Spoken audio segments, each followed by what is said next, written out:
Halo kawan-kawan, kali ini saya akan belajar terkait uh, sterile drug products, formulation, packaging, manufacturing, and quality seperti itu. Jadi mempelajari tentang produk obat-obatan steril terkait formulasi, pengemasan, manufacturing, pembuatannya, dan kualitasnya seperti itu. Nah, ini saya ambil dari buku karangan Michael J. Eggers seperti itu. Jadi buat rekan-rekan semuanya, mari kita belajar, kita bisa saling diskusi. Nanti kalau teman-teman ada yang mau didiskusikan, terus saja di kolom komentar seperti itu. Nah, bisa kita lihat di sini sterile drug products. Ini terbitan tahun pertama kali dipublikasikan 2010. Oke, jadi pertama kita bahas terkait pengenalan, skop, cakupan, dan sejarah dari obat-obatan steril itu sendiri. Seperti itu.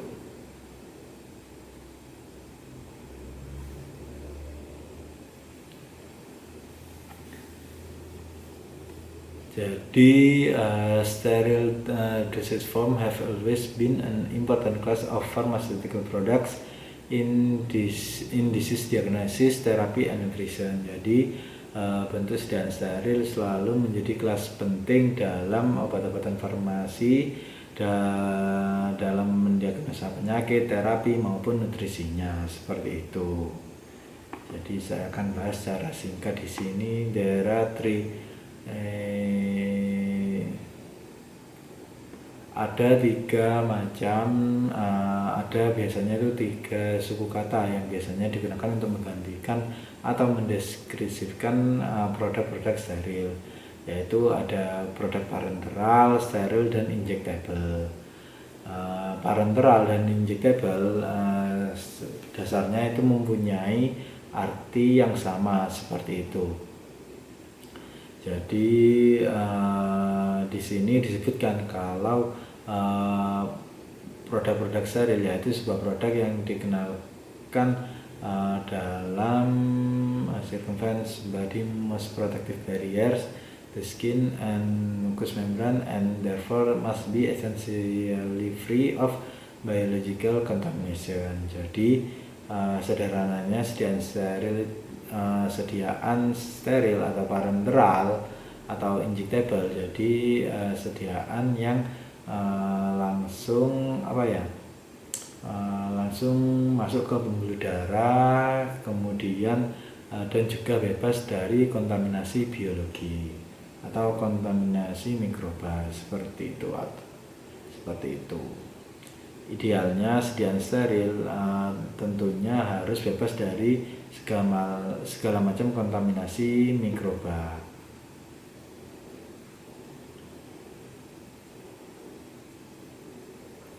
Nah, sediaan steril itu kan juga disebut yaitu sediaan parenteral. Jadi sediaan parenteral itu berasal dari dua suku kata melalui Greek words atau bahasa Yunani. Par yang artinya avoid, hindari, dan enteral dan yang artinya elementary kanal. Jadi kata parenteral literally artinya yaitu di samping intestine. Jadi cara merupakan sediaan yang langsung masuk ke dalam tubuh, yang kita maksud yaitu pembuluh darah seperti itu parenteral. Jadi menghindari enteral atau menghindari saluran pencernaan seperti itu, jadi langsung masuk ke pembuluh darah. Nah, sediaan parenteral atau steril ini harus bebas dari berbagai macam kontaminasi mikroba, dengan mikroorganisme, endotosin, partikel seperti itu.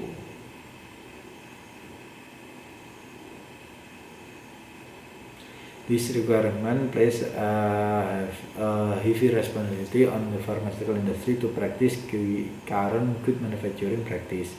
the manufacture of sterile dosage form, and upon pharmacists and other healthcare professionals to practice good accepted practice in dispensing them for administration to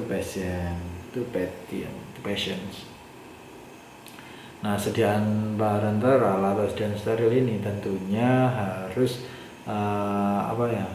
ini membutuhkan tanggung jawab yang besar dalam hal pembuatannya, seperti itu.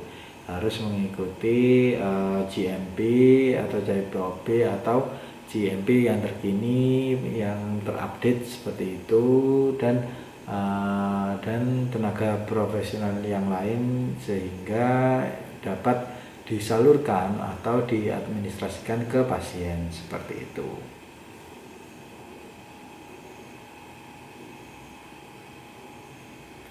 Nah, ini ada sedikit sejarah dari sediaan parenteral.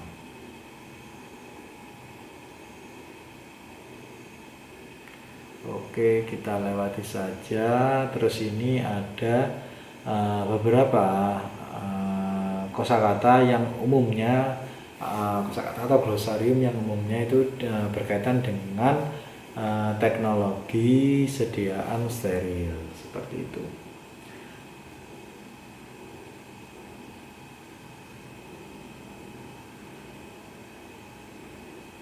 Nah, ini contoh dari pengaplikasian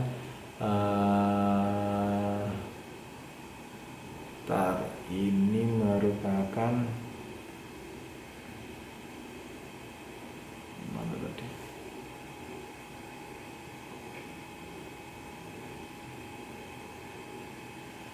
Contoh sharing pertama.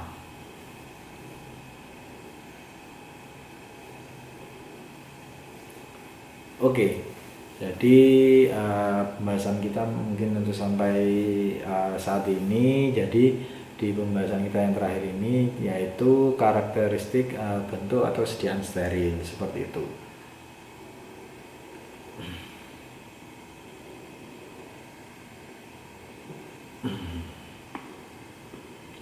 Jadi sediaan steril merupakan sediaan unik yang mempunyai karakteristik yang wajib dipenuhi, seperti itu.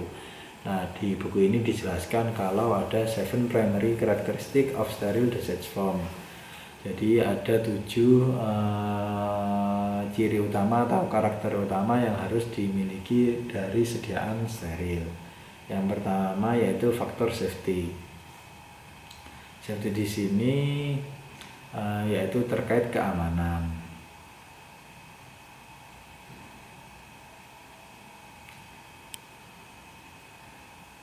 Jadi safety di sini bisa terkaitan dengan formulasi yang digunakan. Jadi seperti yang kita tahu kalau sediaan steril itu mempunyai langsung masuk ke pembuluh darah dan langsung terdistribusikan ke seluruh tubuh. Nah, dengan tanggung jawab yang keamanan, maka formulasi steril harus harus aman, seperti itu. Yaitu ketika kita memilih bahan yang akan digabungkan atau zat aktif yang akan digunakan, itu harus memikirkan atau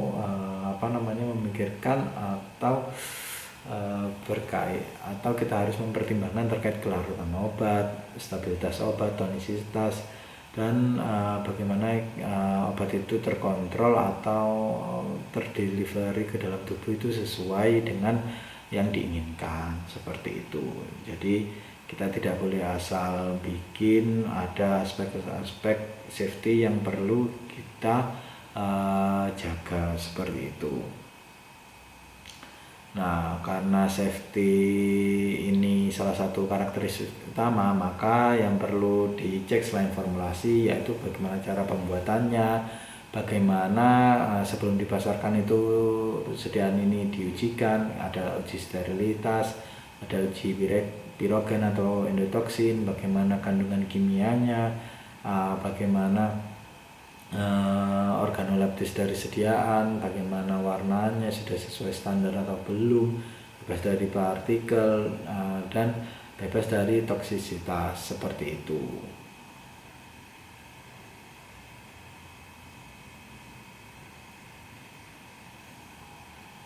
Kemudian faktor yang lain selain safety yaitu sterilitas. Pastinya sterilitas adalah merupakan syarat utama dari steril itu sendiri. Nah, ini menjadi tantangan atau tujuan dari industri farmasi yang memproduksi sediaan steril itu benar-benar steril seperti itu.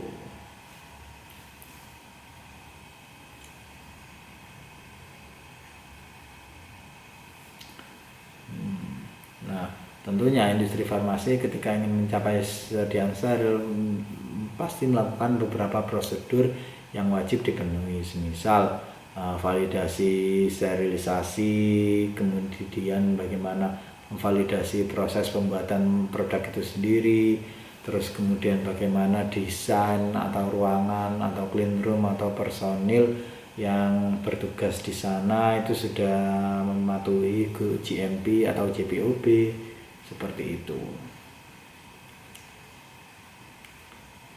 Nah, di sini dijelaskan kalau 7 basic characteristic of sterile product dosage form, yaitu pertama safety, bebas dari isu-isu terkait toksikologikal seperti itu, toksik. Kemudian sterilitas, jadi bebas dari kontaminasi mikroba. Terus kemudian non pirogenik, bebas dari pirogen, endotoksin, bebas dari kontaminasi pirogen maupun endotoksin. Kemudian bebas dari partikel viable maupun non viable, partikel yang dapat terlihat seperti itu. Kemudian stabilitas di sini bagaimana sediaan itu stabil ketika sudah dipasarkan seperti itu. Kemudian kompatibilitas ini berkaitan dengan formulasinya, bagaimana kompatibel ketika digunakan kepada tubuh manusia itu aman seperti itu. Dan tonisitas, isotonis dengan cairan biologikal atau cocok atau isotonis, tidak ada perbedaan tekanan hipertonis maupun hipotonis ketika digunakan ke pasien seperti itu. Oke, jadi sekian dulu pembahasan terkait sediaan atau obat-obatan steril. Semoga bermanfaat. Jadi pembahasannya cukup sampai di situ. Nantinya kita akan bahas ke yang lebih detail lagi. Oke, sekian dulu, terima kasih, semoga bermanfaat. Wassalamualaikum warahmatullahi wabarakatuh.